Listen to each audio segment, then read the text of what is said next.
Uşaqlar hər bir ölkənin gələcəyidir və cəmiyyətin əsas tərkib hissəsidir. Onların rifahının yüksək səviyyədə təşkili, sağlam, təhlükəsiz, sevgi dolu mühitdə böyüməsi əsas amillər sırasındadır. Valideyn himayəsindən məhrum olan uşaqların rifahı həm dövlətin, həm də hər bir vətəndaşın borcu və məsuliyyətidir. Ölkəmizdə də bu istiqamətdə mühüm işlər görülür. Uşaq evləri, internat məktəbləri, sığınacaqlar onların bəzi hüquqlarını təmin edir.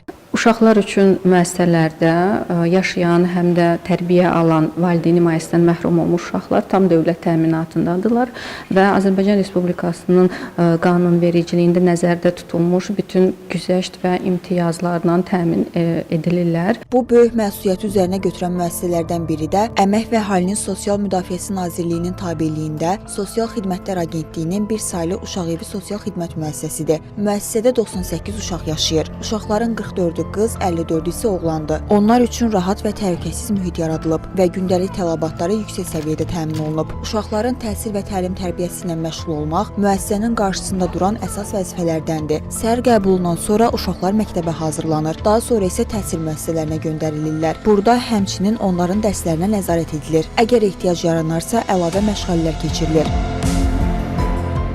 Hal-hazırda qrupumuzda 19 uşaq tərbiyə alır. Yəni hamısı məktəbli sayılır. Demək olar ki, məktəbə hazırlıq qrupum var, 1-ci sinifim var, 2-ci sinif, 3-cü sinifimiz var. Yəni qarışıq tipli qrupadır. Qrup daxilində də uşaqların yenə bunların boş vaxtlarını, asudə vaxtlarını səmərəli keçirmək üçün əl işləri ilə məşğul oluruq, kitablar oxuyurlar, sərbəst oyunlar keçiririk. Uşaqların sağlamlığının təmin olunmasında əsas amillərdən biri də psixoloji dəstəyin göstərilməsidir. Burada uşaqların yaşadığı stresslər nəzərə alınaraq onlara xüsusi diqqət və qayğı ilə yanaşılır. Fərdi metodlar sayəsində uşaqlar emosiyalarını və hisslərini idarə etməyi öyrənir. Özlərini daha rahat ifadə edə bilirlər. Bütün uşaqların maraq, istək, arzuları hər zaman diqqət mərkəzindədir. Hər bir uşağa xüsusi qayğı və diqqət göstərilir. 54 nəfər uşaq hal-hazırda təhsil alır. Müxtəlif yaş qruplarında, həm ibtidai sinif üzrə, həm yuxarı siniflər üzrə. Bir uşaq hal-hazırda Azərbaycan Dövlət Rəssamlıq Akademiyasının 2-ci kurs tələbəsidir. Burada uşaqlar yalnız dərs oxumurlar, həmçinin öz istedadlarını ortaya çıxarır, fərdi bacarıqlarını kəşf edirlər. Müəssisədə müxtəlif dərnəklər, musiqi, idman, rəqs, rəsm, xalçaçılıq, tikiş və digər sahələr üzrə məşğələlər keçirilir.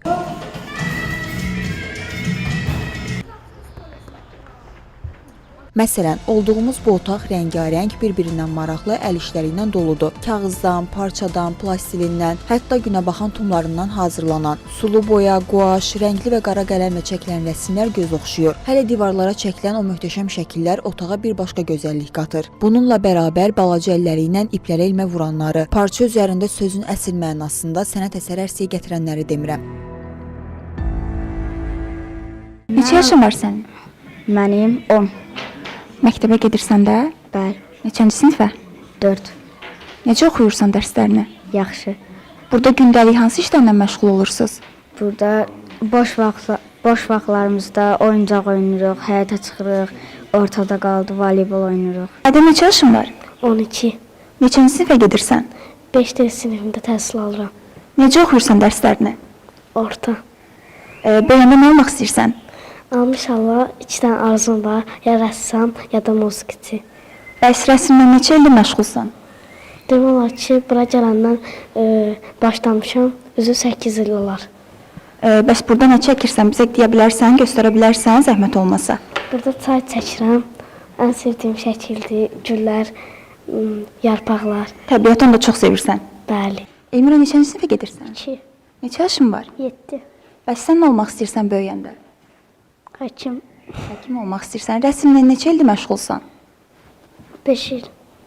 Bizə deyə bilərsən, göstərə bilərsən kameramıza nə çəkirsən, bunu neçə saata çəkmisən? Məsələn, burada nə çəkmisən, nə çəkmək istəmirsən? Canik, güllər. Sən də təbiəti sevirsən? Çayı deyəsən çox sevirsiniz. Hə? Neçə ildir rəqslə məşğulsan? 4 yaşımdan rəqslə məşğulam. Artıq 16 yaşım var, 12 ildir ki, rəqslə məşğulam. Əsasən milli rəqslərlə?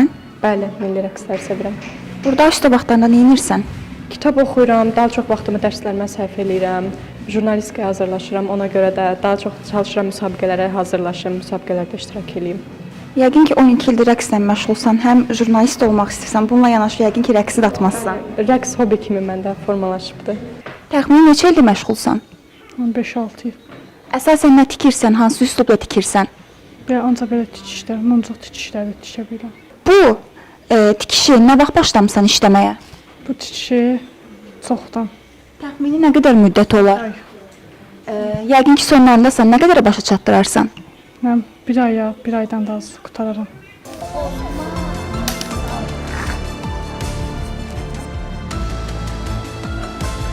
Belə bir qənaətə gəldik ki, bir saylı uşaq evi sosial xidmət müəssisəsi yalnız uşaqlar üçün yaşayış yeri deyil, eyni zamanda onlara sevgi, isti ailə ortamı və sağlam təməllər üzərində qurulmuş bir gələcək bəxş edən məkandır. Biz də cəmiyyətin bir fərdi olaraq valideyn himayəsindən məhrum uşaqlara dəstək olmalı, imkanlarımız çərçivəsində onların üzündə kiçik də olsa bir təbəssüm yaratmağa çalışmalıyıq. Çünki bizim üçün sadəcə anlıq olan o təbəssüm bu körpə fidanlar üçün bəlkə də bir ömür xoşbəxtlik, unudulmaz bir xatirədir.